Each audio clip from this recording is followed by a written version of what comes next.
Valley Club brand new season in Cosmic Crucible just launched. This season based around the Undying team and the Night Stalkers. How much of a problem will some of these new teams pose for you? And how much of a problem will some of these new rooms be on defense? We're going to talk about what we did to solve some of these problems. We got gameplay of the counters that we use, some of which will surprise you. And it is Monday, so we're going to go into the Mailbag questions channel and answer your questions for the Monday Mailbag. If you're ready for all of that and more, then Valley Club, you know what to do. Find that like button. Let's go smash it. And welcome back to the ValleyFlyin channel. I am ValleyFlyin. I hope you are having a great day. I hope you had an excellent weekend. I hope you're all ready for this new season in Cosmic Crucible and this new season of War. We're going to talk about what are some of the counters that we used this morning, and hopefully it helps you as well in Cosmic Crucible. But before we get to your questions from the mailbag and the counters that we use for Cosmic Crucible, if you haven't done so already, hit that subscribe button for more great Marvel Strike Force content. At least 5 Marvel Strike Force videos per week, question and answer videos like this, news videos, gameplay videos, reveal videos, everything that help your experience in Marvel Strike Force. Valley Club, before we get into all the Cosmic Crucible gameplay, I do want to give you a little bit of a PSA warning about Room 6 in this current season in Cosmic Crucible. There's no healing in it. So when you use a character like Apocalypse or Scarlet Witch, their specials redistribute health. Well, this is what happens. Don't do this. Don't make this mistake, ladies and gentlemen. Without further ado, let's go into the game and see what we used as far as our counters. So this was a tricky room. Room 1, normally we've seen this for a bunch. Mephisto with Spider Society in various rooms and various past seasons. Normally what we used to do with this is 2 sacrifices going with the Secret Defenders, maybe the Eternals, or maybe Secret Defenders and Dakin to easily beat this. Well, this was the first time we were able to one-shot this. Just unlocked Odin this past weekend, and we used Odin for this fight. So let's go in and see what we used to one-shot the Mephisto Spider Society in room 1. Okay. Here we go. Here. Got a few slows on them. I already have slows on them. Let's go clear off with him. Oh wait, no, we don't clear anything because the safeguards. Silly. All right.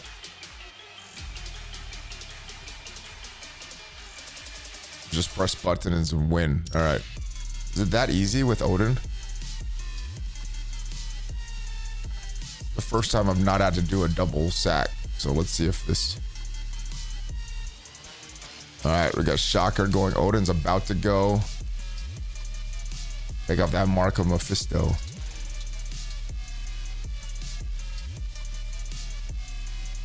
Okay, removing turn meter.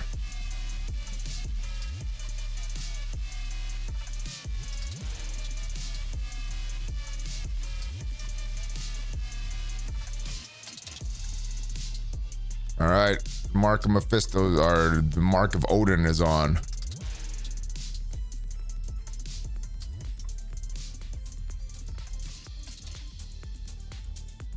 Hit auto, it's over. Okay. Well, I kind of want to play it out. Well, this is my first battle with dude, so let's.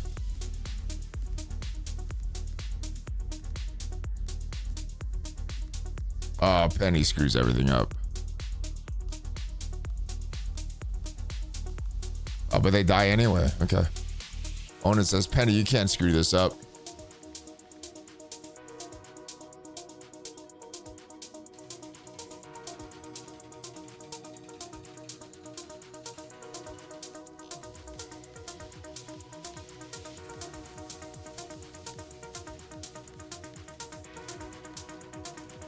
Okay. In stage 2, we found a full Orcus team. We used a full Illuminati to counter that. That's been a counter that's been going on even last season for a few weeks now. So I'm not going to show you footage of that just so don't waste your time. But this is a brand new team. The Night Stalkers in room 3, the raid room. We have a North Star there with the rest of the Night Stalkers. No man thing.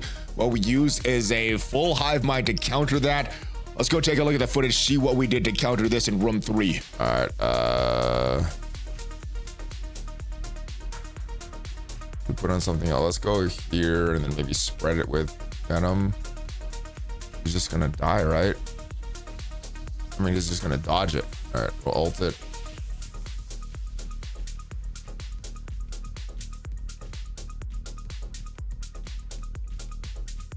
We want to spray the bleeds to him, right? I think.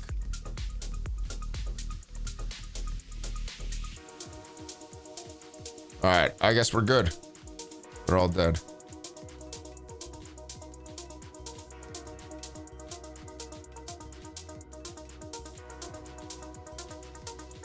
Okay. Carnage ult shouldn't have been done. Oh.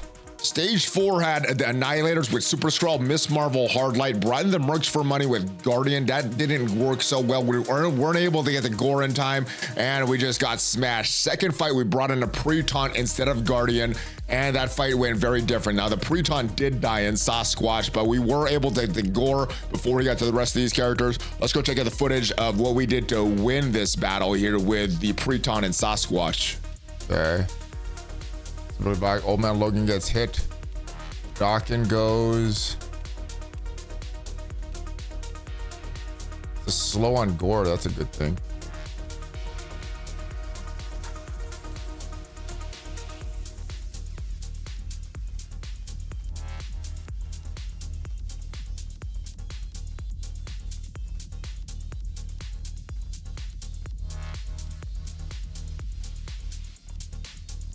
We're about to die. Gore's about to kill everybody.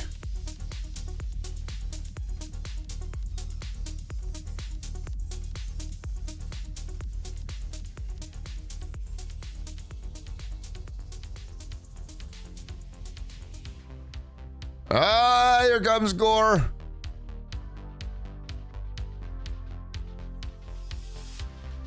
Okay, at least he's gone.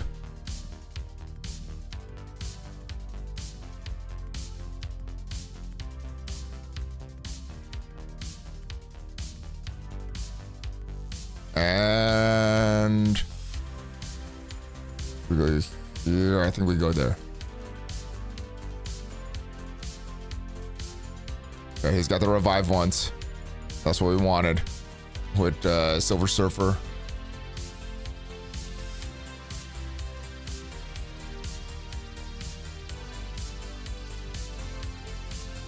Okay, Claw's out again.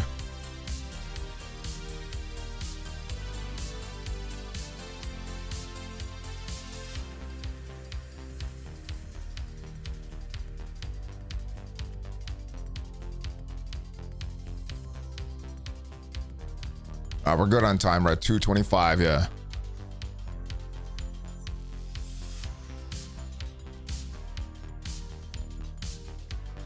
All right, we got that.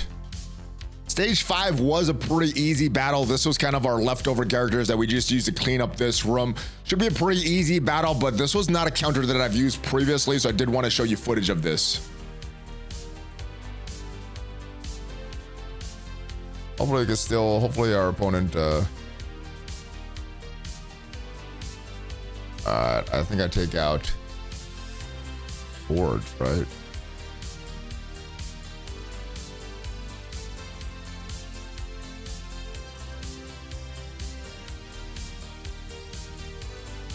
Oh my goodness, yeah, just the pew-pews.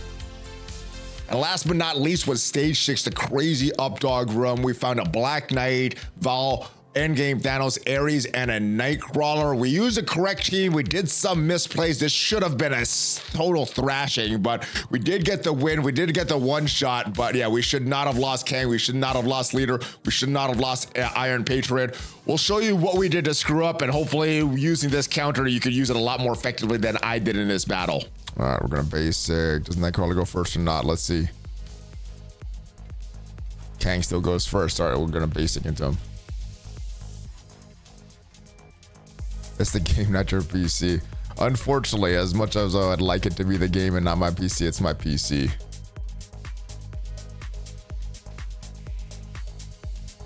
Nightcrawler didn't go first, but he did go before Iron Patriot.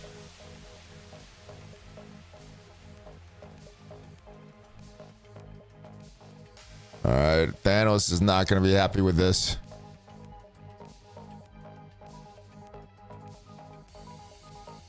There goes Kang. All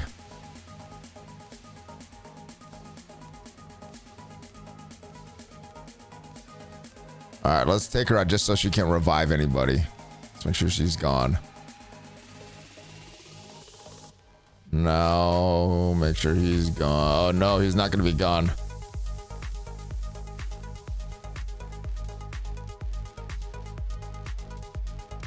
I played that wrong.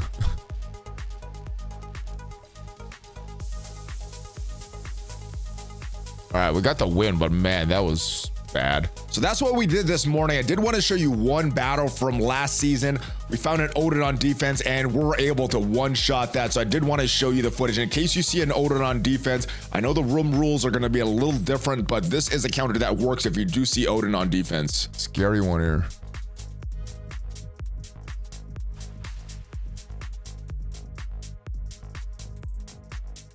All right, we're gonna go on. Go here.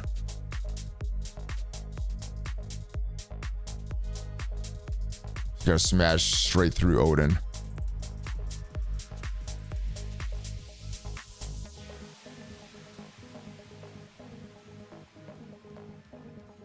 All right, we just gotta kill him.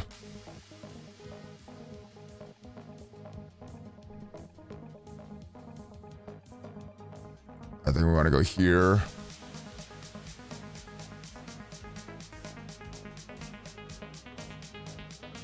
All right, I think we auto.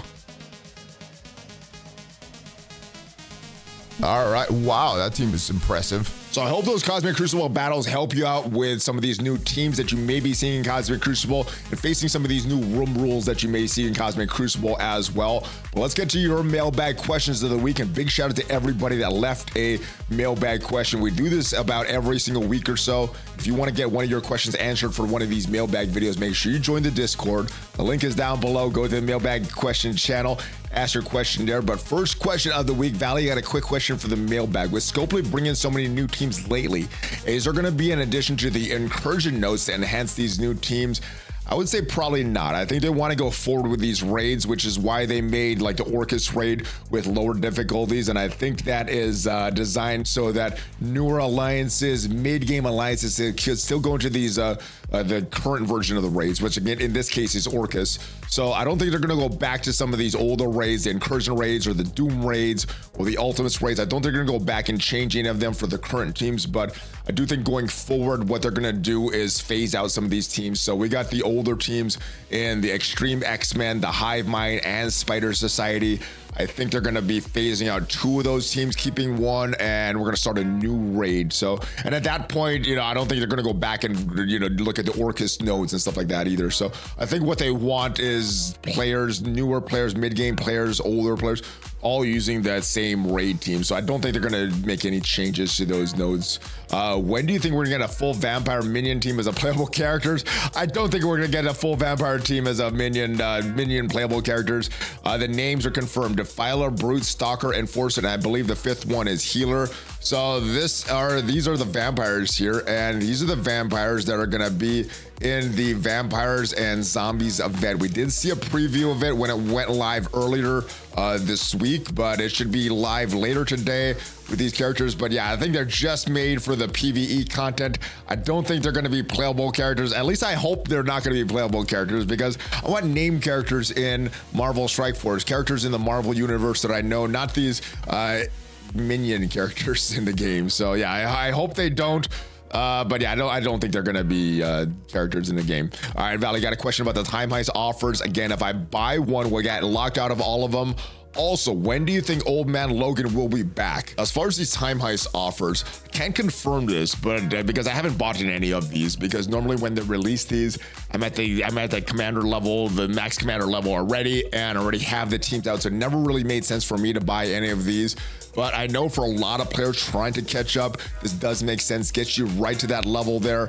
But I don't think that you're going to be locked out. Like, let's say if I bought level 80, I don't think that would negate level 65, 50, and everything previous to that. Same thing if I went ahead and bought level 98. I don't think that's going to negate that. I don't have confirmation on that. That's just the way I think it's going to work. If you guys have bought in one of these Time Heist offers and notice if it has or has not locked out the previous offers before that, let me know in the comments just to confirm. But I think you could buy as many of these or as little of these as you want, and you're not going to get locked out. But Again, that's just the way I think it works. If you guys do have confirmation, either way, let me know in the comments. As far as Old Man Logan, the last time we've had his event was about a month ago, mid-September or so. And I think that was either the third or fourth time we've had his event. So I think the next time he rolls around, his event should be very close to being made permanent, if it's not made permanent the next time, or at least semi-permanent, where it's going to be coming every 2 weeks or so. So I think the next time his event is going to be in the game, probably sometime mid-November, probably sometime mid-December. That's just when I think. That's based on nothing the devs have said or any type of information, but let me know when you think Old Man Logan will return. Hey Valley, I hope you're doing well. I hope you've been doing well as well, my friend. To start Dark Dimension 7, I want to ask, are the Annihilators usable in Dark Dimension 7? So usable is a very low standard, right? I think you can make your argument that all these characters to some point are usable in Dark Dimension 7. The thing you got to ask yourself, are they going to be good in Dark Dimension 7 to get you through there very efficiently? Or are you going to have some use for these characters after? Or are they really cheap and just going to get in to Dark Dimension and you're going to be carried by their characters? I think those are the three use cases for the characters in Dark Dimension 7. Either really good in the game mode, really good use for them afterwards, or they're really cheap and they're going to get you in a lot quicker. So as far as Annihilators, they're going to be good. They're going to give you some value after, because right now the Annihilators are kind of the arena team. At least a three-piece endgame Thanos, Gore, and Gladiator. At least some of them are in the arena meta right now, so they're going to be usable. With the rework of Doctor Strange, you think he's usable with the Annihilator team? So I was actually really surprised with the Doctor Strange rework. I was expecting him to get a trash rework again. Well, he's actually a pretty good character, has some pretty good plug-and-play value as well. So I think he's going to be good on a lot of teams, not just the Astral team, not just paired with the Annihilator teams, but I think he's going to have a lot of plug-and-play value based on what they did with this kit.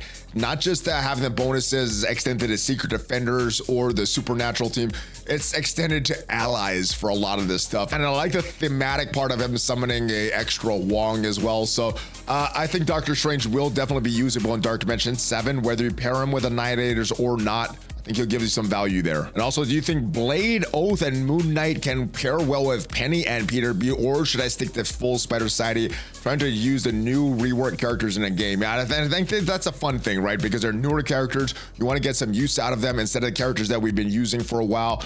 Now, I do want to say full Spider Society, they could full auto Dark Dimension 7. So if you bring the Spider Society, you don't even need to think about the city section, you just fully auto it. But there is a use case because Blade, Oath are newer characters. Moon Knight, I'm not sure if I would bring that character up. He is a city character, it's a little more expensive. I might bring in Pav to go along with Peter B and Penny, and then bring Blade and Oath just because they're newer characters. And you know, with the newer characters, they're gonna have the updated stats and you're gonna get some value out of them as well. Also, kind of disappointed with the arena team. My full Annihilator team doesn't seem to work as well. I dropped from above rank 50, dropped below rank 100. Changing out Gore with Apocalypse, I managed to stay between 50 and 100. So normally you're not really bringing in Silver Surfer and Ultimus. Once in a while, I do replace, depending on the battle, Ultimus with Gore and replacing either one of those. I felt the battle went very similar with Ultimus there, very similar with Gore there. So you could replace them, but I think you definitely need Endgame Thanos. You definitely need Gladiator in there, and at least another Annihilator so that Gladiator can get his bonuses when he's above 50% health. You might want to continue to lean into Apocalypse though, and some other character using that 3-piece, maybe even the 4-piece with Ultimus to try to take out an enemy Gladiator. Also, recently you noticed you can't use some characters in arena, not even my Annihilators when they were meant for arena. So that was a bug that I was experiencing a lot last week. I talked about that and showed what was going on the news video last week. I had that same bug. I had it on my phone, I had it off my phone, and certain characters I was able to select, and my defense got all screwed up. I think the bug is fixed. I did not see it the past couple of days, but since this question was asked yesterday, I'm hoping that it's not still going on. What helped that bug for me, not being able to have my proper arena defense or use my proper arena team, just force closing the game, resetting it, and then opening it up, and then I was able to select characters. Hopefully that worked for you and you're able to select your proper arena offense to smash those characters. The question, is there a new feature or game mode idea in the game that you would have wanted as a feature as well? So The thing that I want to come to game is actually coming to the game in Battle World, the big boss fight that you and your Lions can fight for. I remember there was actually a few similar boss fights in Star Wars Galaxy of Heroes back all those years years ago when I played it, the Rancor fight. I think we had like the Sith Triumvirate and then some machines that you had to fight or something. I wanted that for Marvel Strike Force for so long. I'm glad that we're finally getting that. So I guess that's kind of a weird thing. I guess I get the other thing that I would want in addition to just a boss fight, maybe different hitboxes so they could actually add some bigger bosses like Galactus or someone. But one weird thing that I would want, it would be a feature, a quality of life feature, and I mainly want this every time we do a time change, a time zone change, adding daylight savings time or subtracting it. I want the ability to switch my time zone 2 times a year.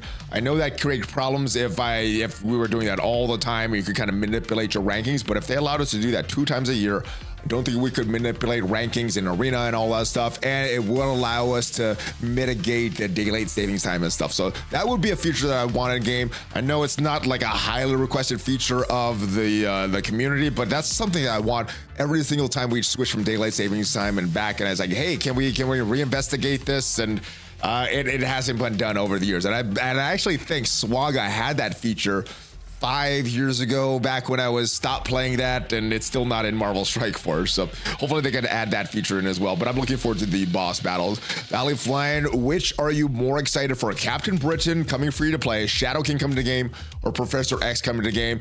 I guess I'm looking the most short-sighted right now, and because Captain Britain coming free to play is kind of in the game right now, if you get lucky with the candy store, and we should have more opportunities in November, it's gonna be Captain Britain. Shadow King coming to the game, I'm not sure how much I'm gonna get this full Astral team, how big I'm gonna be able to get them, use them in Battle World. So Shadow King as a character, yes, looks very exciting, but because Captain Britain is coming out sooner, it's gonna be Captain Britain, or Captain Britain coming free to play sooner. I'm more excited for Captain Britain coming free to play.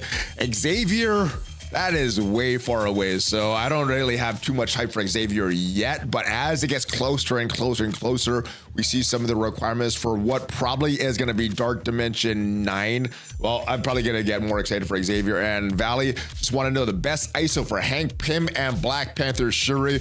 Well, I'll show you what I have on them. This may or may not be the best, but Black Panther Shuri, we put the purple ISO 8 on her, and we did it for Skirmisher. I wanted the extra focus for her. I want her to land that ability block, especially against Black Knights. This may not be the best, but I wanted it for that extra focus for that ability block, and probably removing the charges, or hopefully removing charges when we're facing a Black Knight in Crucible. So that extra focus is what I was leading into there. As far as Hank Pym, well, we went for Striker here. Lots of great synergy with Illuminati. He is the linchpin of the team. That's the one that you gotta kill. Hank Pym and Captain Britain, when you face an Illuminati team, those are the 2 that you need to kill first. So we got Striker and Skirmisher is the way we went with these ISO 8s for our Illuminati. Let me know what you got on Black Panther, Shuri, and Hank Pym. I think a lot of these ISO 8 classes are situational, so while what I have will be very good in certain situations, it may be a detriment in other situations. So let me know what you got on Black Panther, Shuri, and Hank Pym down below. Hopefully you got some value from this video and all the comments make Crucible battles. If you did get some value, leave the video a like. It is free for you, tremendously helps out the channel. And if you want to see the full kit reveal for the entire Astral team, check out the video up there. I'll see you guys next time. Have a great rest of your day. Hulk fist bump, ValleyFlyin out.